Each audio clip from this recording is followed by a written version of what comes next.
Crack the code, mastering synonyms and antonyms through crossword puzzles. Hello there, English learners. Welcome back to our channel. Today, we are going to use a fun and interactive method to practice advanced vocabulary, crossword puzzles.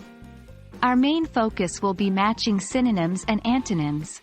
So, buckle up and get ready to learn while having fun. Crossword puzzles are a popular word game that has you fill in a grid with words based on given clues. It's a fun way to test your knowledge, especially with language and vocabulary.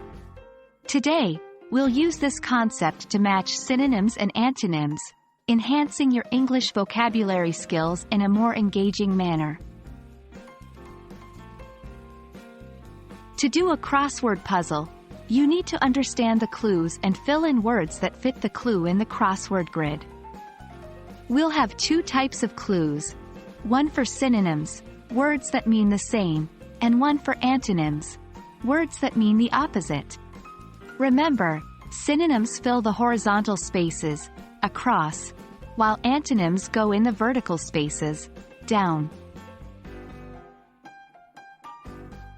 Let's start with some exercises.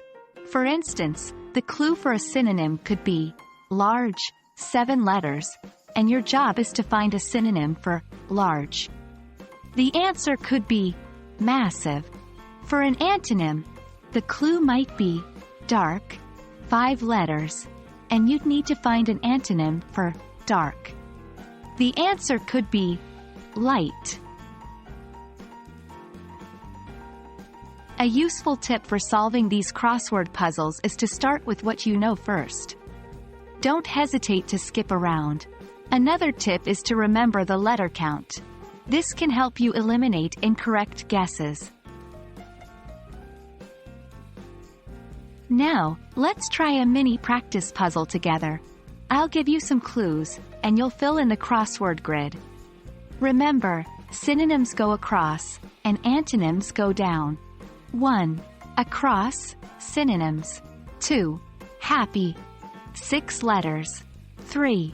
Love, 7 letters. 4. Down, antonyms. 5. Old, 3 letters. 6. Lose, 3 letters. Take a moment to try this puzzle. The answers will be revealed in our next video. Thanks for tuning in, Language Explorers. I hope you found today's crossword puzzle exercise on matching synonyms and antonyms helpful and entertaining. Don't forget to practice. The more you do, the better you get. And remember, learning a language should always be a fun adventure. Stay curious, and see you in our next video.